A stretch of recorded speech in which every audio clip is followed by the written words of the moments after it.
Hello दोस्त, RRC group D waiting list के लिए कम से कम 10 लाख या 1 मेगा कमेंट ट्विटर पे आज हुआ है। लेकिन किसी भी मंत्रालय या ऑफिशियल से हमें अभी तक नहीं मिला। मैं आधा घंटा सर्च किया कि कोई रिप्लाई आया हो। यानी कह सकते हैं कि पता तो होगा ही गवर्नमेंट को कि इतना बड़ा लोगों ने डिमांड किया है, उसका क्या होना चाहिए।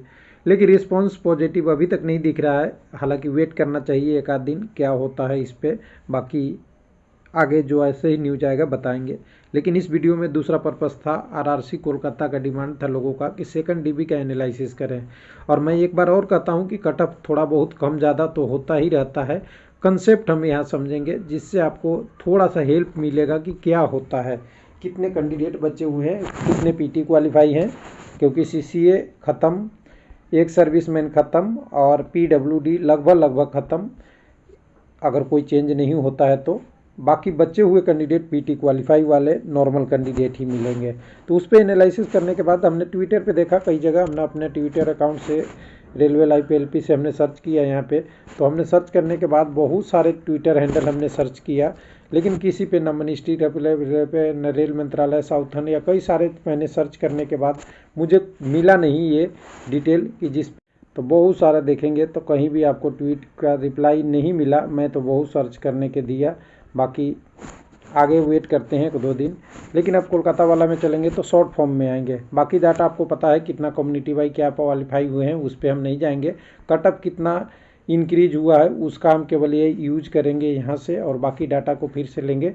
सबसे ज़्यादा ईडब्ल्यूएस में यहाँ कटअप बढ़ा है, तो जाहिर सी बात है ईडब्ल्यूएस का कटअप सेकंड डीबी में भी ज़्यादा कम होगा, ये आप मान के चलिएगा। ये तो सिंपल से फार्मूला है, इसमें कोई मैथ।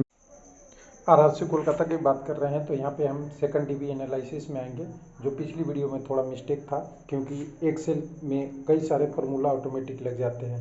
यहाँ पे 18,198 कैंडिडेट हमने नहीं जोड़ा था, जिसके कारण से ये वाला कैंडिडेट कुछ इधर जुधर कम हो गए थे, और ये लास्ट वाला कॉलम का इसमें ऐड हो गया था, जिसके कारण से डुप्लीकेट हो गया है। तो यहाँ पे अभी सही का डाटा करेक्टेड की बात कर रहे हैं। तो यूआर में बचे हुए कैंडिडेट अभी है जो 1198 हैं टोटल क्वालिफाई होने के बाद। 2200 में से एक बार मैं बड़ा कर लूँ तो थोड़ा केवल कम्युनिटी वाइज देख पाए तो 1184 कैंडिडेट और बचे हुए हैं। 1079 पैनल में है, तो ये पैनल में जा चुके हैं, ये पीटी क्वालिफाई है, और ये कैंडिडेट अभी बचे हुए हैं। एससी कम्युनिटी में 3240 में से 1684 बचे हुए हैं, एसटी में 1593 में से 829 बचे हुए हैं, और ओबीसी में 8478 में से 4538 बचे हुए हैं, और ईडब्ल्यूएस में 2614 में से 1245 है। बाकी जो डीबी में चल गए वो अपना डीबी करा रहे हैं।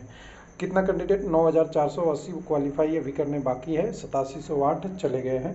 अब इसको एक एक रेशियो में हमने ले लिया कि जो कैंडिडेट पर नंबर है, जो नंबर ऊपर दिया हुआ था सीबीटी से, सीबीटी का कट ऑफ पीटी के लिए और पीटी से कट ऑफ डीबी के लिए। तो ये पीटी से कट ऑफ डीबी तक हम जाएंगे तो ये कट ऑफ का डिफरेंस के नंबर से पर नंबर कैंडिडेट ये लिया है। यूआर में 194, एससी में 224, एसटी में 96, ओबीसी में 636 और ईडब्ल्यूएस में 93। तो ईडब्ल्यूएस का कटअप 13 पॉइंट कुछ बढ़ा था, तो इसका कटअप भी आपको दिखेगा कि ज़्यादा घटेगा। उसके बाद अगर देखते हैं कि अगर वैकेंट सीट कितना लमसम हो सकता है तो 10% के आसपास अगर देखेंगे तो 948-45 के आसपास बढ़ सकता है। लेकिन ये ध्यान रखिएगा, जिस कम्युनिटी के ज़्यादा कैंडिडेट होंगे उन्हीं के ज़्यादा कैंडिडेट अब्सेंट भी होंगे, उन्हीं के ज़्यादा कैंडिडेट फेल भी होंगे, उन्हीं के ज़्यादा कैंडिडेट का टेक्निकल मेडिकल एग्जामिनेशन इशू हो सकता है, उन्हीं का सर्टिफिकेट का होगा। तो इस हिसाब से हमने रेशियो बांट लिया। तो दिखा है यूआर में 100 हमें 18 दिख रहे हैं, जिसके लिए 118 कैंडिडेट को लेना चाहेंगे तो लगभग 0.63 के आसपास का टप आ सकता है। इसमें थोड़ा बहुत वेरिएशन हो सकता है, ये केवल अनुमान है। उसके बाद अगर बात करेंगे आपका एसी कम्युनिटी में तो 168 लेने के लिए 0.76, अगर ओबीसी में 0.88, ओबीसी में नहीं एसटी में, सॉरी एससी के बाद एसटी वाले हैं, तो यहाँ पे एसटी कम्युनिटी वाले के लिए 0.88, और ओबीसी में 454 ले सकते हैं तो 0.74। और उसके बाद ईडब्ल्यूएस की बात कर रहे हैं 175 में 135। और ये जो कटअप हम बोल रहे हैं जो एक्सपेक्टेड कटअप है, बिना किसी कम्युनिटी की शिफ्टिंग की बात कर रहे हैं, हम प्लेन कटअप की बात कर रहे हैं, जिसमें मान लेते हैं कि सब कैंडिडेट अपने अपने कम्युनिटी में रह जाएंगे तब होगा। अगर यूआर में गए तो ये कंडीशन थोड़ा बहुत फ्रैक्शन में चेंज हो जाएगा। थैंक यू, धन्यवाद।